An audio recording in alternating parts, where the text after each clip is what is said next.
Good morning, everybody. Welcome. This is Angela Coulter and Sarah Sieg Avignoni. on Ascended World, bringing you day 2 of our Wonderland, 8 days of whatever.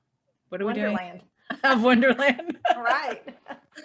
8 days. It's funny. I'm just so like, there's so much of this. It's so awesome, the whole picture. But anyway, so 8 days of Wonderland, and it's not what you think it is. Given a preview to this amazing program that we're putting together. And all it is we have to talk about is, connecting dots that many think that they've already connected, but they really haven't. Right. Or just really don't understand what it is they're connecting. Right, because we're not used to connecting things in a certain way. Right. So today's topic on day 2 is unworthiness. So that's actually the first course of, the series. And Right. each course is like a month long. So the thing is, unworthiness is the core to, and as I was saying yesterday on the intro, is basically, there's less than 2 steps to unworthiness in almost every issue we have. Right. I mean, if you track it back far enough, which is what we teach people to do, is if you keep following that thread back, it comes back to, well, I'm just not worthy of that. Mm-hmm. Or I'm so unworthy, that's all I'm worthy of. Right. So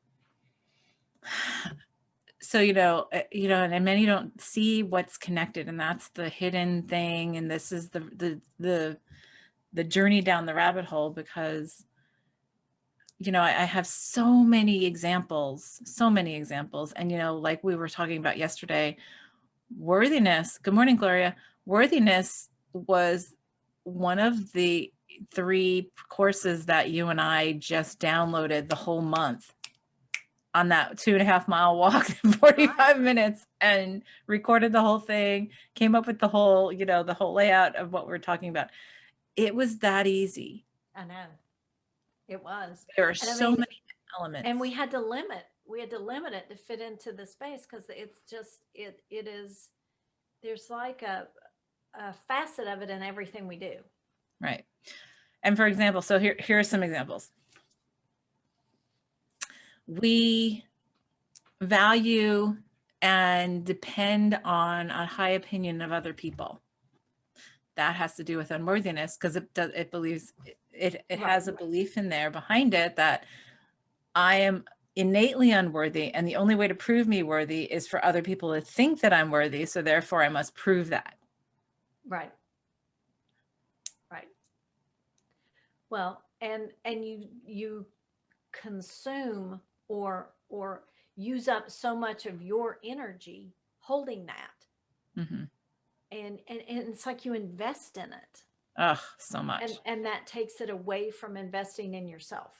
Yeah. And there's so many. So that alone, that one part topic alone could be a course in itself on getting out of the habit and the need for others to approve of me, to have a positive perception of me. Well, and it's two-sided, because not only is it your opinion of yourself, but then it affects every relationship you have as well. Right. So it's not just about your relationship with yourself, it's your relationship with your family, your friends, your coworkers, your relatives. I mean, it's everywhere. It's everywhere. Yeah. So if you look at the misconception here, right? The basic misconception. Right. You had summed it up pretty well. We have a little guide document on each of these days, right? Right. Is that worthiness comes from outside of you. Mm-hmm. It's not innately recognized within yourself. Right. That others and things don't determine your level of worthiness. And that it doesn't affect any other part of your life, which I think is, that's the funniest part. When I sit there in sessions with people and say, oh, well, that's from unworthiness. And then the first reaction is always, oh, no, I don't think so. And then I'm like, okay, well, let me connect these dots for you. Right. So if we, it's and this is it's so incredible. Like I was saying, it's like the 6 degrees to Kevin Bacon game. And if you don't Right. know what that is, you can look that up. Anybody who's from the 80s knows that game. But it's like I said, it's like everybody could find a connection to Kevin Bacon through 6 different people. Like, this person's connected to this, blah, blah, blah.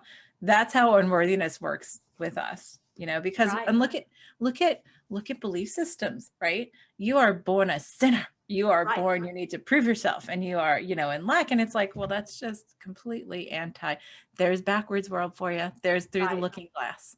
Exactly. Well, and I mean, look at television and commercials and marketing. I mean, you're the expert in marketing and how it plays on your insecurities, and you need to cultivate that you need this product. Yeah. And Well, that and all that's, stems from that unworthiness. take it from somebody who did professional marketing in the corporate sector for 17 years and was great at it. People ask me, a lot, how I got started in this and how I was so comfortable getting into the psychological side of these things. And I'm like, because I did psychology for 17 years in corporate. That's what marketing is. Right. And people don't realize that's what, if you know your psychology, you know how to market. Exactly. And it is psychological manipulation of making you believe that you have to have this product, or it's not even making you believe. For me, I like the softer, kinder part, which is helping you realize that this is something that's going to help you, And make you better. Yeah. But Make life easier. but I did a lot of B2B marketing versus B2C marketing. Business to consumer marketing is all about, let's make you think that you need it. Oh, absolutely. Absolutely. So Right. that's that, and think about that. The kind of car we buy, the kind of house we live in, the kind of clothes we wear, how we present ourselves to other people, right? Right. I mean, almost everything you purchase is a statement about what you think about yourself. Yeah. The kind of food you buy. Yep. Where you shop. Yep. Yesterday I was thinking about this, getting ready for the call today, and I was just like, it permeates everything. Yeah. Everything. Because so then if we get away from that, let's look at our choice in a career. Look at our choice in a job. Let's look at how we are in relationships, right? Yes. So Yes. so when people say, oh, well, I have one crappy relationship after another, I say, well, where's your worthiness? What's the worthiness? Because obviously you believe that you're only worthy of having that kind of relationship, or else you wouldn't attract that to you. Right. And poverty and lack of prosperity and things like that are all worthiness too, worthiness based, right? I'm not worthy to be comfortable. I'm not worthy to, be supported. Oh, that's a huge one, right? Right. And we have all this already built into that, the full month course coming up, Right. which is, it's the first one in May. So just right. let you know. But it's like so much. There's like why don't you believe you can follow your passion? Because I don't believe I'm worthy to be fully happy and make a living at it. Right. Like, oh my God, think about all that. I mean, and we don't consciously think that. It's so embedded to us. Good morning, Sandra. It's so embedded in our culture, in our whole experience here, right? Through the looking glass. It's almost like this world is through the looking glass, like from being our divine self, right? Exactly. Yep. When we go through that looking glass, we go through that partition to reflect back on ourselves. We go, oh, I'm not that, because that's my reflection, right? Mm-hmm.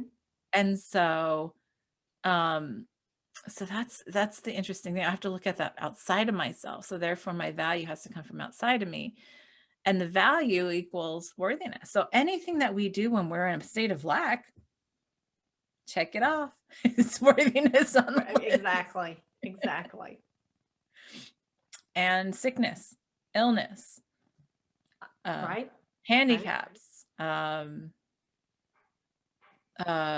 don't know.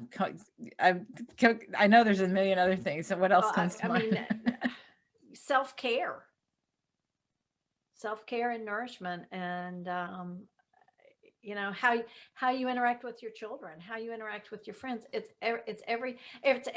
part of every thought, word, and deed. Well, and look at, one of the things that we exalt so much, the idea of martyrdom. Right. What's martyrdom? Martyrdom is the ultimate of unworthiness, because it's like I have to sacrifice myself To prove my worthiness. for somebody else to prove my worth, because Right. I'm not worth it. All on my own. Just as I am. Yeah. Right. And that's one of the most challenging for many to step into, is honestly being able to say, I am God. Right. I'm all of it. I'm the divine. I'm infinite. I am perfect and incredible. And so are you. Right. And when I say that, it's funny, and I'll say that to somebody, we'll say I'm God. You know how many people falter and they're like, what? Right. It's like, so, it's taking it all, because many will say, oh yeah, I'm the divine and everything else. But then they'll say, oh, well, God has a plan for me. And it's like, you have a plan for you, because that's Right. who you are. That's what you are. And it's like, oh, it's this belief that this is all I am. I'm just a human. I'm just blah, blah, blah. And all the justs connect to unworthiness. Right. So when we come to a place of innate worthiness, like when we shift that, if we just shifted that alone. I know. It would trickle down, because Right. it's a facet in all these places we've talked about. Just shifting that one thing makes a shift in all of that, in every facet. Yes. I mean, that's huge. Yes. And and that alone's life-changing. Life-changing. There's so much to shift with that, and I'll tell you, as I have focused so much on that over the years Right. of self-focus on that, I'm worthy for this. In fact, I teach people within the Trinity practice. I'm like, one of a great creation statement to start with is, I am worthy to remember how to and allow myself to, because we don't allow ourselves to do certain things because we don't believe we're worthy to do them. Right. Or be them, or have a certain vibration, or have a certain success, or have a certain whatever. And so like I've had that for years, and it's still like unraveling and unearthing. But I have found, as I've stepped into my own worthiness, things become so automatic and easy, because it's like, well, of course I'm worthy of that. Of course I can create that. So therefore I allow myself to do it, and it can be instantaneous. And that's how our magical powers of creation just fall into place. Right. One of the things I came up with last night was, and in fact, I fell asleep to this, was, I am worthy to be, do, and have. Oh, nice. And that was it. Maybe that's what we do for our intention today. Perfect. Yeah, because that just throws big old arms around it. Yeah. It says, right. Yep, I am worthy. Of course. We know that there's a lot of layers to that. Right. Yes, of course there is. But that's a good place. It's a great place to start. It is. And, and we have a whole month of breaking that down into different areas, which bite-sized pieces that are really designed to truly start clearing out these cracks and crevices, because this one is just all 7 of them are. It's like, I can't even say that. I'm going to say that every day. But this one, worthiness. Yeah, if we lick this one, when we lick that one, the world changes. It does. Like that. It does. And again, one thing I want to say is, when some people come in and say, oh, well, look at the people who, they think that the world owes them something, and they think that they're better than everybody else. I'm like, okay, but that's ego. That's not worthiness. That's actually a deep sense of unworthiness, because that's projecting. I have to force people to believe that I'm worthy so that I believe it of myself. Right. So when somebody's a bully, when Oh, somebody, usually bullies, people who are bullyish are the most unworthy, believe right. that they're And the most they are unworthy. being bullied themselves. And Right. it's like a trickle down. And so therefore it's like the kicking the dog kind of, psychology thing, right? As it goes down the line. Absolutely. So Leslie says, thank you, Lise. This is great. I really needed to hear this today. This is an area I know I need to work on. Yeah, everyone, Yeah, Leslie. it's not just you. It's a constant. So and it just, but I have found as I've like really, and I remember saying that to my daughter when she was in middle school, which, middle school is one of the most challenging times as a human because you're in that in between stage, right? Right. And this was even before I started doing this work. And she had this a situation where one of her best friends who had lost her mother had died when she was like 9. Her dad had like within a year hooked up with somebody else to take care of, them. Right. And then her kids, the woman's kids took precedence over her and her. So she was ignored. The child was unsupervised, got into a lot of trouble, and she was really jealous that my daughter had a solid family life. Right. And so she turned it against her and she started spreading rumors about her for no reason and like all this weird stuff. And, and she was so distraught. And I said to her, the reason she's doing that is because she feels so badly about herself. Right. And I said, you need to just stay where you are, right? And know that you've done nothing wrong, that you are who you are, and your true friends will just show up. It might be bumpy for a little Right. bit. And it only took a matter of weeks and she found out who her true friends were. Eventually the girl came around in high school and apologized. And they didn't become best of friends, but they were, at least, tolerable to each other. But, Right. that was a great lesson. And these are the things for us to think about is when people act badly to each other, often it has to do with an innate sense of unworthiness that they're, Right. We're projecting. still in middle school. Yeah, Everybody is. totally. We're totally in middle school. We just dress nicer. I like to think that I'm in high school now with Right. all the work I've done. But anyway, so yeah, let's just do our little mini session for today on what was it that you said now? I'm worthy to be, do, and have. I'm worthy. I'm gonna write that down because that's a good one. That sort of that sounds of be, do, and have. We could stay with that every day and keep on working on that for years. Right. I'm worthy to be, do, and have. Let's do that. So everybody, take a deep breath, close your eyes, open your heart, and allow yourself to be set. We all set ourselves at the vibration where this is our truth and this is where we live in and manifest from. Let's do that.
I want to stay out there all day.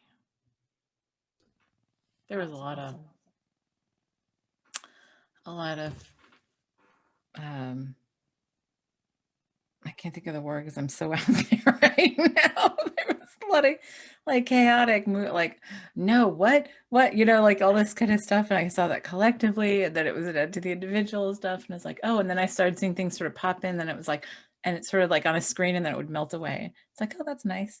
Oh, that's nice. And then it just felt so expansive. And I was just like, oh, I can stay here. This is nice.